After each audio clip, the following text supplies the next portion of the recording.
Donc, après avoir utilisé le module candidature pour inviter les étudiants candidats à venir s'inscrire au service scolarité, nous allons donc, au sein du service scolarité, utiliser, au guichet d'inscription, utiliser le module inscription. Nous allons choisir le bon établissement, même si pour la plupart d'entre vous, cela va être automatisé, la bonne structure, la bonne formation. Ici, nous allons choisir la licence de droit privé et à partir de ce moment-là, nous allons pouvoir choisir soit toutes les préinscriptions, soit toutes les inscriptions et préinscriptions, etc., etc. Donc, nous allons pour l'instant prendre tout le monde. Nous- voilà, le résultat c'est tout le monde. Nous allons voir que ici, les drapeaux orange indiquent que ce sont des préinscriptions et le drapeau vert indique qu'il y a une inscription. On voit ici drapeau vert et on voit que cet étudiant a un numéro d'étudiant. Si je sélectionnais uniquement les préinscriptions, les drapeaux verts disparaîtraient et je ne verrai plus que les drapeaux orange, c'est-à-dire uniquement les préinscriptions. C'est ce que vous ferez certainement lorsque vous aurez à inscrire des préinscrits. Si je reviens à l'étape précédente, donc je vais voir qu'ici donc j'ai mon Bagayogo Karim qui est inscrit. Je vais choisir une autre personne à qui j'ai mis une belle photo comme vous pouvez le voir. Et nous allons pouvoir l'inscrire après, effectivement, avoir fait un certain nombre de vérifications sur ses coordonnées, sur son accès à enseignement supérieur, c'est-à-dire sur son diplôme, sur les différentes pièces d'inscription qu'il doit fournir. Nous voyons ici que toutes ces pièces d'inscription ont un petit drapeau rouge, c'est-à-dire qu'on fait, il est nécessaire de les valider.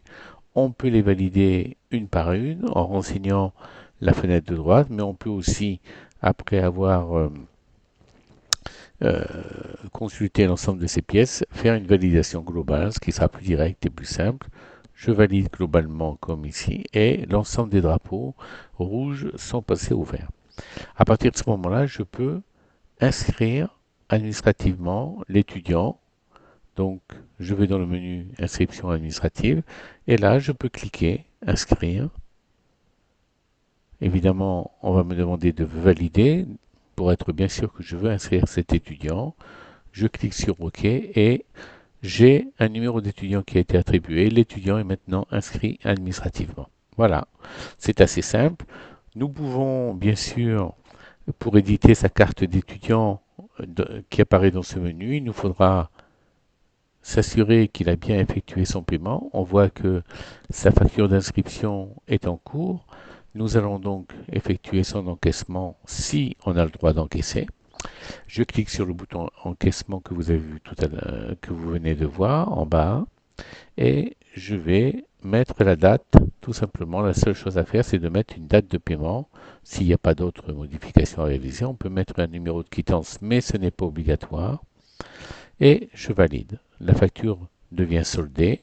Et donc, je peux maintenant éditer la carte d'étudiant ou je peux même, ce qui simplifie la vie, imprimer un reçu pour l'étudiant, c'est-à-dire une facture payée comme elle va apparaître euh, ici. Voilà. Donc l'étudiant a une facture payée, c'est son reçu, et on peut ici soit signer à la main, soit même préimprimer les signatures. Voilà, voilà pour ça.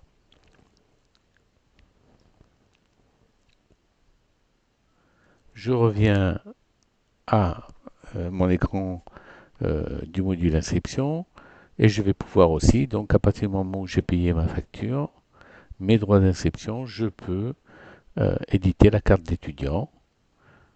Voilà, carte d'étudiant au format A6 cartonné ou au format carte bancaire plastifiée. Je vais éditer cette carte.